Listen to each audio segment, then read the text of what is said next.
ما دا باغونه چې اصلا جوړ کړي دا زما یو شوق دی او ما فکر وکړ راځه اوس سپین ږیری شوی زه متقاعد مامور یم پخوا مې وظیفه درلوده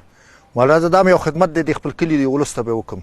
او زه ما ته مو یو عایداتي مدرک دی د همدې مدرک زه اوس ډوډۍ خورم د همدغه مدرک نه زه خپل ټوله زندګي چلوم اوس دا دلته دې کلي کې یعنې ټول خلک د دې د میوو نه استفاده کوي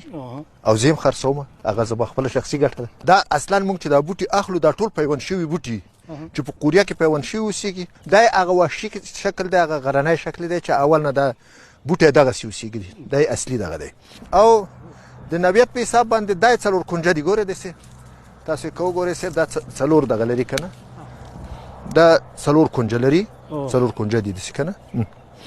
دا هغه ښه دغه هم دا ده ښه کوالټي هم دا ده زه نن د دغه باغونو نه دومره حاصل اخلم چې په خپله یم کال 12 میاشتې په کور کې مصرفوم په بچو باندې درس تعلیم کور ژوند ټول پرې چلوم او د هغې په څنګ کې په سوونو دوستان هم زما راځي د هر ځای نه او کافي اندازه چې څومره خوریم خوړی شي چې څومره وړي هغه مړی شي هغه ولسوالۍ چې صاحب کوکنار کوي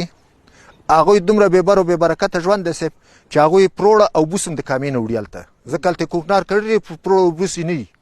غنم یې نه وي هغه څه چې حلال دي هغه باید وکرل شي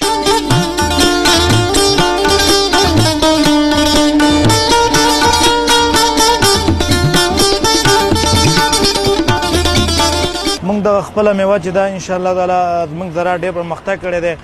د دې نه مخکې کلونه چې اوس زموږ میوه نه وه دغه ټوله موږ خارجي میوه لکه املوک شو موږ ته د پاکستان نه راتلل څه کال ماشاءالله موږ ډېر خوشحاله یو د خپل زراعت نه چې دومره املوک راځي چې موږ ټول ولس یې خوښوي او زیاتره پوښتنه کوي چې موږ ته خپل وطني املوک راکوي نو په خیوه کې باغونه لرو موږ په کونړ کې دي په